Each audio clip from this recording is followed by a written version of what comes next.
Bonjour, aujourd'hui je vais vous présenter le matériel que j'utilise pour l'aquarelle. Alors tout d'abord le papier. J'utilise beaucoup le papier Montval de Canson parce que il est très régulier et il n'est pas cher. J'utilise d'autres papiers mais qui sont pas du tout du même ordre de prix. Donc celui-là c'est vraiment un bon rapport qualité-prix. C'est un papier qui est très encollé, ça veut dire qu'il va pas trop avoir un effet buvard. Il va garder l'eau et donc les couleurs en surface et très peu les absorber ou les absorber très lentement. Et c'est une propriété que je recherche pour peindre en aquarelle humide. Donc je trempe la feuille de papier complètement dans l'eau. Donc évidemment là c'est un tout petit format qui tient dans un petit récipient, mais pour un format normal je suis obligée de le mettre dans la baignoire. Donc c'est pas très pratique pour la peinture en extérieur. J'utilise des gants parce qu'en fait les mains peuvent marquer sur le papier et après ça se voit sur la peinture. Alors je vais le mettre ensuite sur un plexiglas comme ça. Donc un plexiglas qui va retenir l'humidité et permettre que la feuille sèche lentement sans se gondoler. Ou bien je vais la fixer sur un châssis.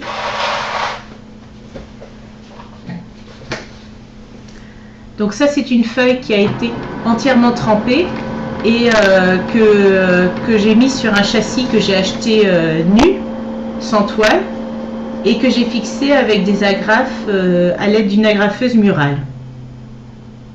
Donc du coup là il est presque sec, je l'ai fait ce matin, et la peau, le papier se tend un peu comme une peau de tambour, et donc on va pouvoir peindre dessus, toujours en évitant les phénomènes de gondolement. Alors, donc le papier, il faut le laisser 5 à 10 minutes dans l'eau. Ensuite, il faut le mettre plutôt du côté, il y a un côté pour les papiers. Alors, normalement, on doit utiliser le côté sur lequel on a le filigrane de la marque. Mais normalement, un bon papier, on peut l'utiliser des deux côtés sans trop de problème.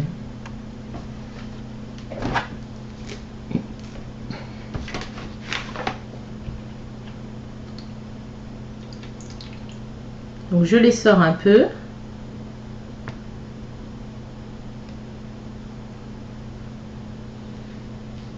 Et je le mets sur le plexiglas.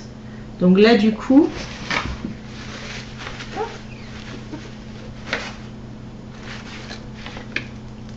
il tient. Quand je penche le plexiglas, il tient tout seul. Et il va rester bien humide. Donc je peux l'essorer un petit peu. Alors ensuite, on a vu le papier, les couleurs.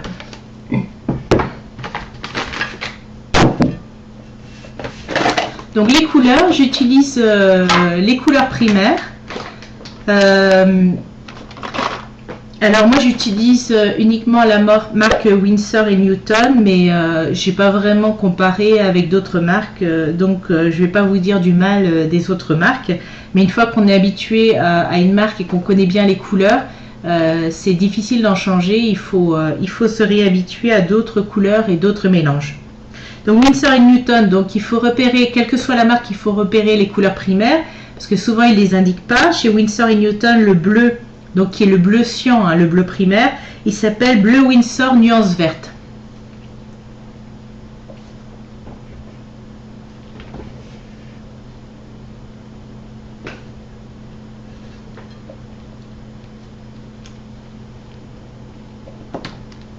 Le rose, enfin on dit rouge primaire, mais en fait c'est un rose, c'est le rose permanent chez Winsor & Newton.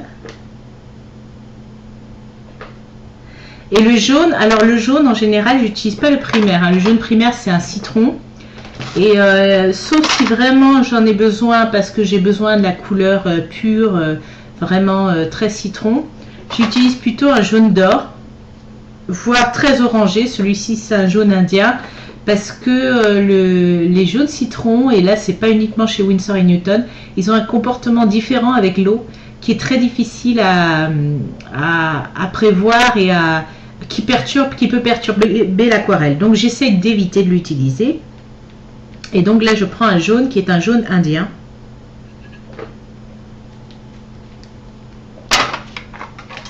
Et je peux compléter avec d'autres couleurs suivant les couleurs que je souhaite, suivant la peinture que je souhaite faire.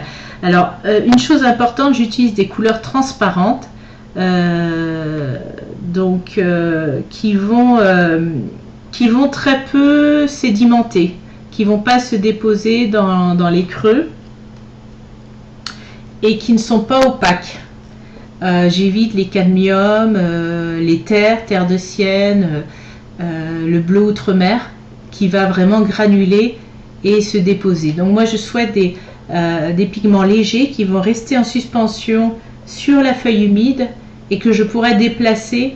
Et donc ça va bien avec le papier Montval qui est un papier très encollé, et donc ça me permet comme ça d'avoir une sorte de film d'eau entre le papier et les pigments, et donc d'éviter que le dessin se fixe trop vite et me laisser plus de temps pour intervenir. Alors j'utilise des couleurs aussi, je fais attention à la durée, la résistance à la lumière. Pour qu'une aquarelle dure plusieurs décennies, il faut utiliser des pigments qui durent dans le temps. Donc toutes ces informations, les fabricants vous les donnent, ça a été testé, et donc il faut faire quand même attention à ces choses-là.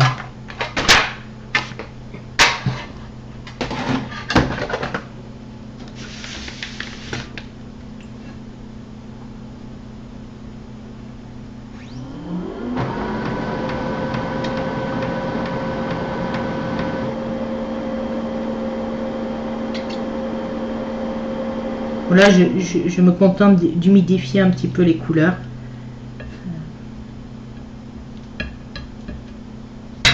Voilà. Alors, les pinceaux maintenant. Donc, je vais prendre...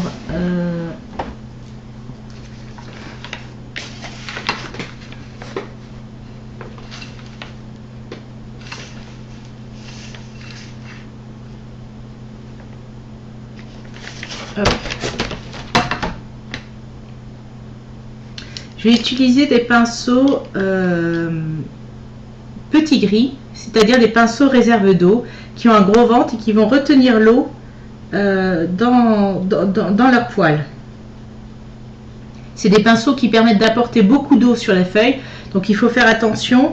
Ça peut faire des auréoles si la feuille est trop sèche, donc je les utilise plutôt en début de peinture. Donc ça permet de mouiller largement. Donc là évidemment ça fait ça parce que la feuille elle-même est imbibée d'eau, hein. Alors c'est des pinceaux donc qui contiennent beaucoup d'eau, hein. Vous voyez. Et je peux également, donc si je les sors complètement, je peux également retirer de l'eau en promenant la pointe du pinceau. Il va pomper l'eau.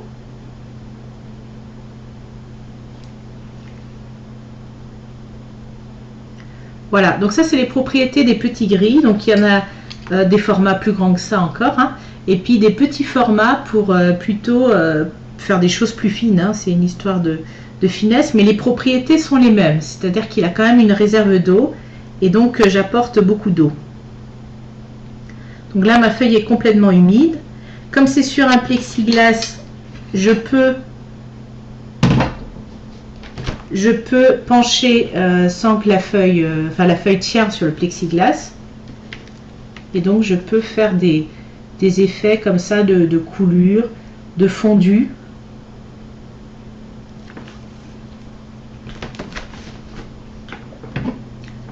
Et une feuille comme ça peut rester humide si on réapporte de l'eau un peu régulièrement, pendant environ 2 heures si c'est un grand format. Bon là c'est un petit format. Toujours sur les pinceaux, donc j'utilise des spalters. qui sont des pinceaux là, des pinceaux secs, c'est-à-dire qui retiennent pas l'eau et qui permettent de faire des lignes droites. Par exemple, pour faire un horizon,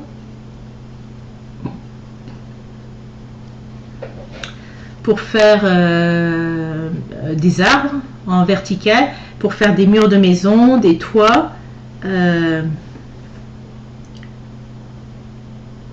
Donc c'est beaucoup plus efficace que de le faire avec un pinceau rond où on aura un geste moins précis. Le spalter permet d'avoir vraiment des traits beaucoup plus propres.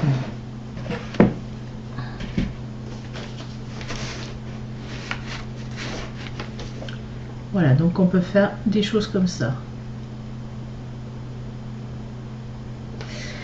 Après, j'utilise des pinceaux ronds, plus standards. Donc c'est pareil, il y a tous les formats. Hein, et qui permettent de faire des graphismes plus précis. Alors soit dans le sec, soit dans l'humide. Hein. Là, je suis sur sec sur le bord du papier. Et après, c'est encore bien humide au milieu.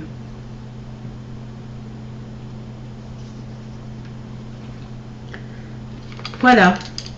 Donc ça, c'est le matériel de base que j'utilise pour toutes mes aquarelles. Alors évidemment, ce qui est rigolo, et des fois, c'est de faire le contraire de ce qu'on fait tout le temps, c'est-à-dire de partir sur une feuille sèche et de faire tout autrement. Ça donne aussi des bons résultats. Mais c'est quand même comme ça que je procède sur la majorité de mes aquarelles. À bientôt!